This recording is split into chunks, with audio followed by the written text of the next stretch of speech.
నమస్తే, welcome to 99 TV big డిబేట్కి స్వాగతం. తాను వైఎస్ఆర్సీపీలోనే కొనసాగుతాను, జగన్మోహన్ రెడ్డి గారి నాయకత్వంలోనే పనిచేస్తానని విజయసాయిరెడ్డి గారు పునరుద్ఘాటించారు, లేదా ట్వీట్ చేశారు, ఎక్స్లో పోస్ట్ చేశారు. అంటే నిన్నంతా రూమర్స్ వచ్చేసినాయి, సుబ్బారెడ్డి విజయసాయిరెడ్డి కూడా అత్యంత విధేయులైన లాయలిస్టులు, త్రిపురలో ఇద్దరు ఆర్లు కూడా వెళ్ళిపోతారు అని చెప్పేసి రాజీనామా చేస్తారు, అట్లీస్ట్ ఏదో ఏ పార్టీకిలో చేరకపోయినా రాజీనామా చేస్తారని వదంతులు. సో దట్ ప్రాంప్టెడ్ సాయిరెడ్డి గారు టు పోస్ట్ ఆన్ ఎక్స్, నేను జగన్మోహన్ రెడ్డి గారి నాయకత్వంలో పనిచేస్తాను. దానికి తోడు మోపిదేవి వెంకటరమణ ఎపిసోడు, పోతుల సునీత్ ఎపిసోడ్ కూడా వైసీపీని కలవరపెట్టింది. తనతో పాటు జైల్లో ఉన్నందుకు గాను ఆయన ఎమ్మెల్యేగా ఓడిపోయినా సరే ముందర ఎమ్మెల్సీగా తీసుకుని మినిస్టర్ చేయటం, తర్వాత మళ్ళీ ఎంపీని చేయటం, ఇన్ని చేసినా మోపిదేవి వెంకటరమణ ఎందుకు వెళ్ళిపోతున్నాడు? అయితే మోపిదేవి తెలుగుదేశంలో చేరకపోవచ్చు అని చెప్పేసి అంబటి రాంబాబు గారు నిన్న సాయంత్రం ఆయన అభిప్రాయం వ్యక్తం చేశారు. ఇవన్నీ పక్కన పెడితే తెలుగుదేశం పార్టీలో ఎవరైనా చేరాలనుకుంటే వాళ్ళ పదవులకు రాజీనామా చేసి ముందు తర్వాత పార్టీకి రాజీనామా చేసి రావాల్సిందేనని చంద్రబాబు గారి కండిషన్. వీటన్నిటికీ తోడు నిన్న చంద్రబాబు గారు ఒక బ్రేకింగ్ న్యూస్ చెప్పారు. ఎప్పటి నుంచో ఊరిస్తూ వచ్చిన ఈ నామినేటెడ్ పోస్టులు బహుశా 100 రోజుల వేడుక సందర్భంగా ప్రకటించే అవకాశాలు ఉన్నట్టు చూచాయిగా చెప్పారు. అలాగే పరిధి దాటి వ్యవహరిస్తున్న ఎమ్మెల్యేల పనితీరు మార్చుకోకపోతే వాళ్ళకి సినిమా చూపిస్తానని కూడా హెచ్చరిక జారీ చేశారు. వీటన్నిటి మీద బిగ్ డిబేట్లో మనతో పార్టిసిపేట్ చేస్తున్నారు మస్తాన్ గారు, పొలిటికల్ అనలిస్ట్, సీనియర్ జర్నలిస్ట్. నమస్తే మస్తాన్ గారు. అలాగే రామ్ కుమార్ గారు, బీజేపీ అధికార ప్రతినిధి. To start with Ram Kumar గారు, పక్క పార్టీలో జరిగే డెవలప్మెంట్స్ అయినా మీకు కూడా కొంచెం బీజేపీకి కొద్దిగా అనుబంధంగా ఉండే అంశాలే వాళ్ళ తెర మీదకి వచ్చినాయి.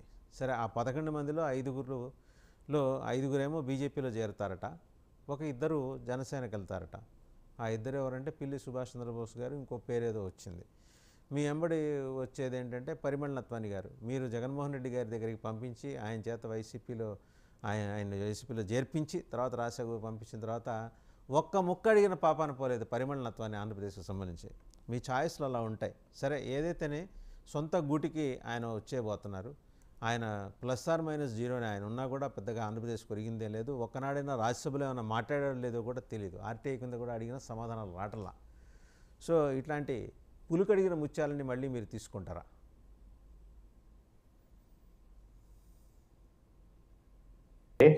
అలాగే మస్తాన్ గారు కూడాను ఎక్స్పెక్ట్ చేశానండి ఇదే క్వశ్చన్ మీ నుండి. అయితే మా చేతులు క్లీన్, మాకు సంబంధము లేదు.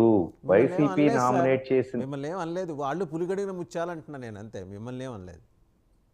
అంటే ఆ పరిమళ నత్వాని గారు మేము ఇస్తే తీసుకున్నారు అనేది చెప్తున్నా కదండి. మాకేమీ సంబంధం లేదండి. ఆయన వెళ్ళారు, వైసీపీ వాళ్ళు టికెట్ ఇచ్చారు, వైసీపీ తరపున నామినేట్ అయ్యారు కాబట్టి వైసీపీ సభ్యుడే. మా దగ్గరికి వస్తే కనుక బీజేపీ అవుతారేమో కానీ ఆయన మాకు ఎటువంటి సంబంధం లేదు. నెంబర్ 1. నెంబర్ 2, అసలు పార్టీల సంగతి ఈ సంగతి పక్కన పెడదాం వాసుదేవ్ గారు. ఓవరాల్గా ఏంటంటే రాజకీయ నాయకులు ఎలా ఉన్నారంటే పవర్ పోతే ఒక్క సెకండ్ కూడా ఉండలేకపోతున్నారండి. అంటే పవర్ లేని పార్టీలో, పదవులు ఉన్నాక కానీ పవర్ లేని పార్టీలో ఉండలేకపోతున్నారు.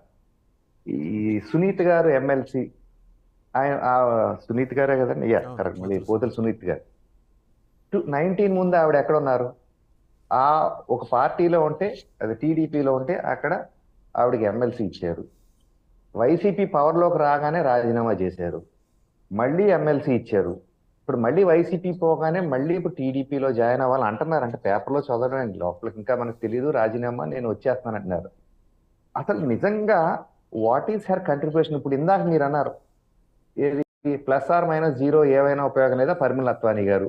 నిజంగానే మీరు అన్నదే రైట్. అంటే వాస్తవాలు ఒప్పుకుందాం అంటున్నాను నేను. రాజ్యసభలో ఇప్పుడు దాకా మన ఆంధ్రప్రదేశ్ నుంచి వారు వెళ్ళారు కాబట్టి ఆంధ్రప్రదేశ్ గత 5 ఏళ్లలో వారు ఈ రాష్ట్రానికి చేసిన సేవ ఏంటి, ఈ రాష్ట్రానికి తెచ్చింది ఇదేంటి? ఒక విషయంలో నేను బీజేపీ రాజ్యసభకి ఆంధ్రప్రదేశ్ నుంచి పంపించారు కదా లోగడ నిర్మలా సీతారామన్ గారు, ఆవిడని అప్రిషియేట్ చేస్తాను.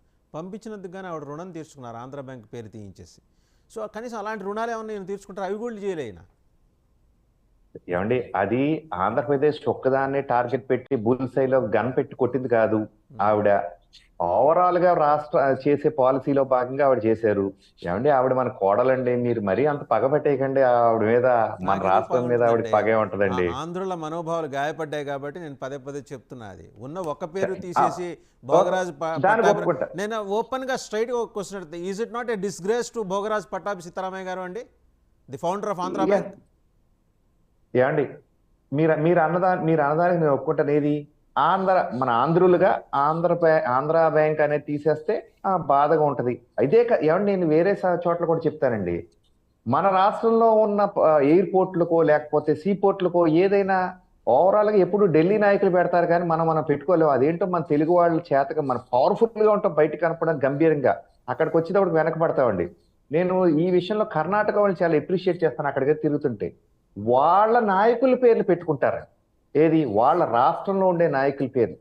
దేశ నాయకులు దేశానికి తీసుకొచ్చి పెట్టచ్చు, కానీ అన్ని చోట్ల ఒకటే పేరు ఉంటది మనకు వచ్చేపాటికి. అది ఎందుకో తెలియదు. సుదీర్ఘకాలంగా చూస్తే రాజీవ్ గాంధీ లేకపోతే ఇప్పుడు ఇంకా సోనియా గాంధీ గారి పేర్లు పెట్టట్లేదు, కానీ రాజీవ్ గాంధీ ఇందిరాగాంధీ పేర్లే పెడతా ఉంటారు.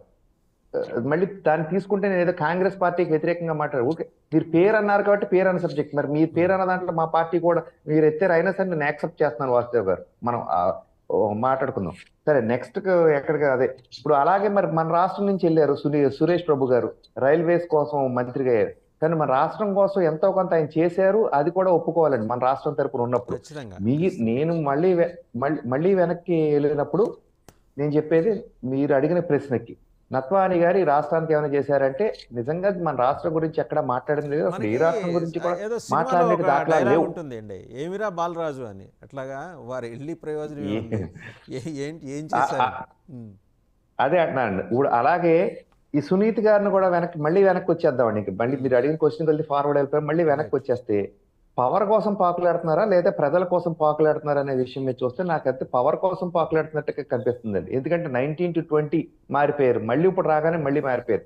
ఆవిడ ప్రజల్లో నిజంగా విపరీతమైన ఆవిడని కాదు, లేదా ఒక పేరు తీసుకోవద్దు. అసలు 2024 జరిగిన ఎలక్షన్స్ లో ఈ ఎవరైనా ప్రజలు అక్కడ క్యాండిడేట్ ఎవరైనా చూడకుండా ఒక పార్టీని ఓడించాలి, రెండో పార్టీని నగ్గించాలనే ఈక్వేషన్ లో మొత్తం అంతా కొట్టిపారేశారు, కానీ ఇంకొకటి ఏమీ చూడలేదని వాసుదేవ్ గారు. నేను సునీత గారిని ఎగ్జాంపుల్ కి ఎందుకు చూస్తున్నానంటే, విపరీత 2024 ఎలక్షన్స్ ముందు ఒక సంవత్సరం ముందు పవన్ కళ్యాణ్ గారిని నోటికి వచ్చినట్టు కూడా మాట్లాడారండి. ఎవరైనా తీసుకునేటప్పుడు ఇటువంటి వాళ్ళని కూడా మనం కొంచెం జాగ్రత్తగా చూసి తీసుకోవాలి అనేది నా పాయింట్ బేస్ చేసుకుని మాట్లాడుతున్నాను. నాయకుడిని తీసుకుంటే మనకే మన పార్టీలోకి తీసుకుంటే ఏ విధంగా మన పార్టీకి వాళ్ళు యాడెడ్ అడ్వాంటేజ్ అవుతారు. ప్రజలు డిసైడ్ అయిపోతే ప్రజలు పార్టీ అదేది ఒక మనిషి ఫేమే లేనప్పుడు వీళ్ళ అవసరమే లేదు. నెంబర్ 2, ఈ రాష్ట్రం కోసం వాళ్ళు చేసిన సర్వీసెస్ ఏవి, ఇటువంటి సర్వీసెస్ ఈ రాష్ట్రానికి ఉపయోగపడితే ఆయన వల్లే అవుతుంది అనుకుంటే తీసుకుందాం. నెంబర్ 3, పవర్ లో లేనప్పుడు అంటే మేము జనసేనో లేకపోతే టీడీపీయో నోటుకు వచ్చినట్టు మాట్లాడే వాళ్ళని మాత్రం క్షమించి మళ్ళీ వెనక్కి తీసుకోవడానికి కూడా రాంగ్ పాయింట్ అవుద్ది వాసుదేవ్ గారు. రైట్. ఒకసారి మస్తాన్ గారి దగ్గరికి వెళ్దాం. మస్తాన్ గారు, సరే మనకు కావాల్సినంత